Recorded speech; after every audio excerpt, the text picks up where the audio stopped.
South ఇండియాలోనే అతి తక్కువ ధరలకి రత్నాలనందించే ఏకైక సంస్థ 6JVR.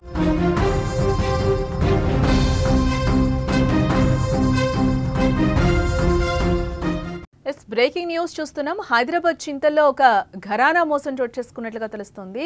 డబ్బులు డబుల్ చేస్తామని నమ్మించి టోక్రా వేయడం జరిగింది. 150 కోట్లు కొట్టేసింది పెంగ్విన్ సెక్యూరిటీ సంస్థ. లబోదిబోమని 150 మంది బాధితులు రోడ్డును పడ్డారు. నిందితురాలు స్వాతిని పోలీసులు అరెస్టు చేసినట్లుగా అయితే సమాచారం అందుతోంది. మోసపోయేవాడు ఉన్నంతకాలం మోసం చేసేవాళ్ళు పుట్టుకొస్తూనే ఉంటారేమో. ఇలా ఈజీ మనీకి అలవాటు పడుతున్న కొందరు కేటుగాళ్లు మోసాల బాట పడుతున్నారు. అమాయకులనే టార్గెట్గా చేసుకుని ఈజీగా చీట్ చేసేస్తున్నారు. ప్రజలు కూడా అలాగే అమాయకంగా మోసపోతూ ఉన్నారు కూడా. ప్రజల అమాయకత్వమే పెట్టుగడగా మోసాలకు తెరలేపుతున్నారు. తాజాగా హైదరాబాద్ నగరంలో కూడా భారీ మోసం వెలుగులోకి వచ్చింది. డబ్బులు రెట్టింపు చేస్తామని నమ్మించి పెంగ్విన్ అనే సెక్యూరిటీ సర్వీసెస్ అనే సంస్థ సుమారు 1530 మంది బాధితుల నుంచి 150 కోట్లు వసూలు చేసినట్లుగా ఇప్పటివరకున్న సమాచారాన్ని బట్టి తెలుస్తోంది.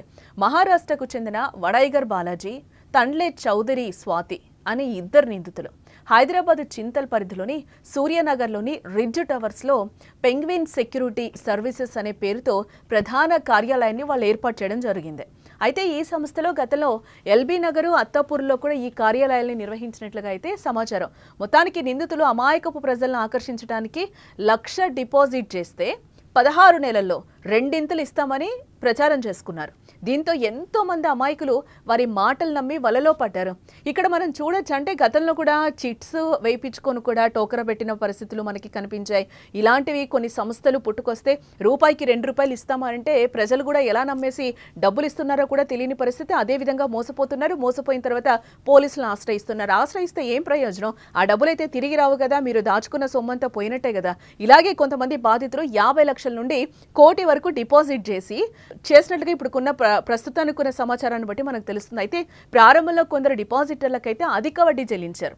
వారి నమ్మకాన్ని చూరగొన్నారు. అంటే ఫస్ట్ వీళ్ళు ఏం చేశారు, ఆ ఇచ్చిన డబ్బులకి అధికంగా వాళ్ళకి ఇంట్రెస్ట్ ఇవ్వడం జరిగింది. వడ్డీ ఇస్తే వాళ్ళు ఏం చేశారు, ఇంకా కొంచెం పెట్టుబడి పెడదాం, ఇంకొంచెం డబ్బులు వస్తాయని చెప్పి వీళ్ళు కూడా ఆశపడ్డారు. దీంట్లో తప్పేం లేదు. వీళ్ళు ఆశపడ్డారు, వాళ్ళు ఆశ చూపించారు. అయిపోయిన తర్వాత మొత్తం వాళ్ళు దుకాణం సర్దేశారు. దీంతో ఆ లబ్ధిదారులు తమ స్నేహితులు, బంధువులను కూడా ఈ పథకంలో పెట్టుబడి పెట్టమని ప్రోత్సహించారట. అయితే 16 నెలలు గడువు ముగిసిన తర్వాత డబ్బులు తిరిగి పొందడానికి గత 2 నెలలుగా కార్యాలయాల చుట్టూ తిరుగుతున్నారు నిర్వాహకుల్ని డబ్బు చెల్లించమని. కానీ వాళ్ళు ఎక్కడుంటారు? ఉండరు కదా. ఈ నెల 30వ తేదీన దాదాపు 100 మంది బాధితులు కార్యాలయానికి చేరుకోగా అది మూసివేసి ఉండడంతో తాము మోసపోయామని అప్పుడు గ్రహించారు ఈ అమాయక ప్రజలు. ఎవరైతే డబ్బులు పెట్టారో ఈ కార్యాలయంలో పెంగ్విన్ అనే సంస్థలో వాళ్ళు వెంటనే బాధితులు పోలీసులకు ఫిర్యాదు చేయగా నిర్వాహకుల్లో ఒకరైన స్వాతిని ఇప్పటికే పోలీసులు అయితే అదుపులోకి తీసుకున్నట్లుగా తెలుస్తోంది. బాలాజీ కోసం గాలింపు చర్యలు అయితే కొనసాగుతున్నాయి. ఈ భారీ మోసంపై మరింత లోతుగా దర్యాప్తు జరుగుతుంది. అంటే వీళ్ళు ఇదొక్కటే కాదు, ముందు కూడా వీళ్ళు కొన్ని కంపెనీస్ పెట్టినట్లుగా తెలుస్తోంది. అంటే ఎవరైతే బాలాజీ ఉన్నాడో స్వాతి వీళ్ళిద్దరూ కలిసి ముందు ఇంకొక సంస్థను పెట్టారో ఆ సంస్థలో మొత్తం మోసం చేసిన తర్వాత ఇప్పుడు మళ్ళీ పెంగ్విన్ అనే సంస్థని తెరపైకి తీసుకొచ్చారు మళ్ళీ కొత్తగా. అయితే గతంలో స్వాతి సోదరుడు బాలాజీ స్నేహితులు 2015లోనే స్వాతి భర్త చనిపోయాడు. భర్త చనిపోయిన తర్వాత మళ్ళీ వీళ్ళు ఒకటి డింగ్ బ్యాటిల్ ఎంటర్ప్రైజెస్ పేరుతో ఇట్లనే ఒక సంస్థను పెట్టారు. దాంట్లో కూడా ఇన్వెస్టర్లని డబ్బులు పెట్టించడం, మళ్ళీ వాళ్ళకి అధిక వడ్డీ వస్తుంది మీకు అని చెప్పి డబ్బులు తీసుకోవడం, మళ్ళీ వాళ్ళకి కొద్ది రోజులు ఎరగా వేయడం, మీకు ఇంట్రెస్ట్ ఎక్కువగా వచ్చిందని చెప్పడం, మళ్ళీ వాళ్ళ దగ్గర నుంచి డబ్బులు పెట్టించుకోవడం, ఇలాగే చేసి ఆ సంస్థకి ఆ దుకాణం మూసేసినారు. ఆ మూసేసిన తర్వాత ఇప్పుడు మళ్ళీ ఇంకొకటి ఇప్పుడు కూడా ఇక్కడ అడ్డంగా బుక్ అయ్యారు. బట్ పరారీలో బాలాజీ ఉన్నట్లుగా తెలుస్తుంది. వీళ్ళ కోసం అయితే గాలిస్తున్న పరిస్థితి కనిపిస్తుంది. ఏం జరుగుతుందో చూడాలి. నిందితులు స్వాతి అయితే ఎలాంటి విషయాలు బయటపెడుతుందో చూడాలి. ఆ డబ్బు ప్రజలకి తిరిగి ఇప్పిస్తారా పోలీసులు, లేకపోతే ఏం చేస్తారు, ఆ బాలాజీ దొరుకుతాడా అనేది కూడా చూడాల్సిన అంశం. ప్రజలు ఈజీ మనీకే ప్రజలు కూడా అలవాటు పడుతున్నారా ఈ రోజుల్లో?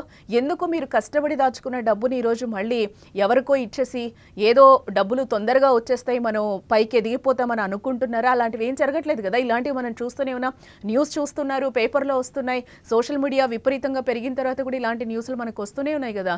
మోసపోకండి, కొంచెం జాగ్రత్తగా ఉండండి. మరిన్ని అప్డేట్స్ కోసం చూస్తూనే ఉండండి సుమన్ టీవీ.